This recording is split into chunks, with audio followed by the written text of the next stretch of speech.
Greetings, everyone. We're going to finish off chapter 2, and I shall begin. We must find the way back to her again. A simple reflection can point this way out to us. We have, it is true, torn ourselves away from nature, but we must nonetheless have taken something of her with us into our own being.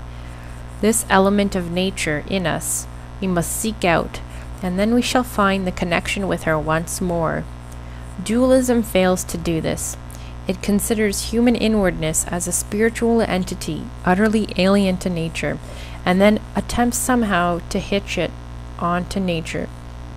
No wonder that it cannot find the connecting link. We can find nature outside us only if we have first learned to know her within us. What is akin to her within us must be our guide. This marks out our path of inquiry. We shall attempt no speculations concerning the interaction of nature and spirit.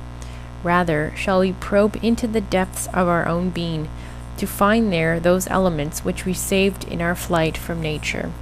The summary for that paragraph is: we must rediscover our connection to nature by first finding those elements of her that we have retained in the depths of our own being. And paragraph 13, investigation of our own being must give us the answer to the riddle. We must reach a point where we can say to ourselves, here we are no longer merely I. Here is something which is more than I. That's a short paragraph, so we just summarized 13 as: we must come to a point where we can say there is something here within our being that is more than I. And the last paragraph is 14. I am well aware that many who have read thus far will not find my discussion scientific as this term is used today. To this I can only reply that I have so far been concerned not with the scientific results of any kind, but with the simple description of what every one of us experiences in his own consciousness.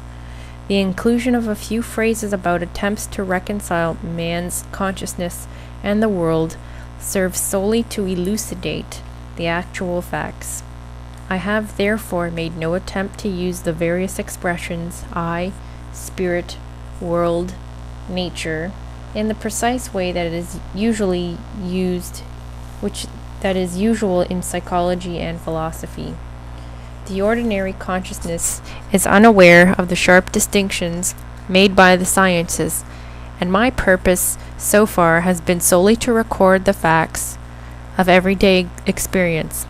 I am concerned not with the way in which science so far has interpreted consciousness, but with the way in which we experience it in every moment of our lives. And the summary for that is: we will concentrate on how everyday consciousness experiences itself in every moment of our lives, rather than with the sharp distinctions made by science. And that is chapter 2 for you. I think that's pretty straightforward. I've mentioned earlier that you need to make clear in your mind the distinction between dualism and monism, because he does bring that up a lot. And he does explain further on the different types of materialistic thoughts. In materialism, they have all these kind of thought theories, and then in the dualism, monism and dualism, they both have these different theories of how they see the world, and he does explain the various types of monistic theories out there and the dualistic theories. They're really weird. If anyone's ever studied philosophy, I mean, a lot of it is just like really kooky stuff, and it's like the one I just mentioned with the Albert Lang.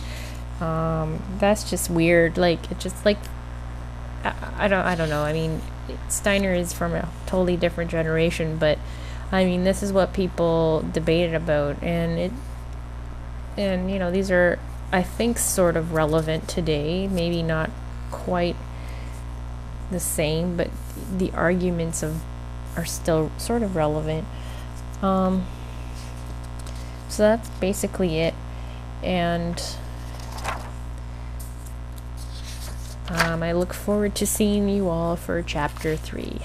Bye.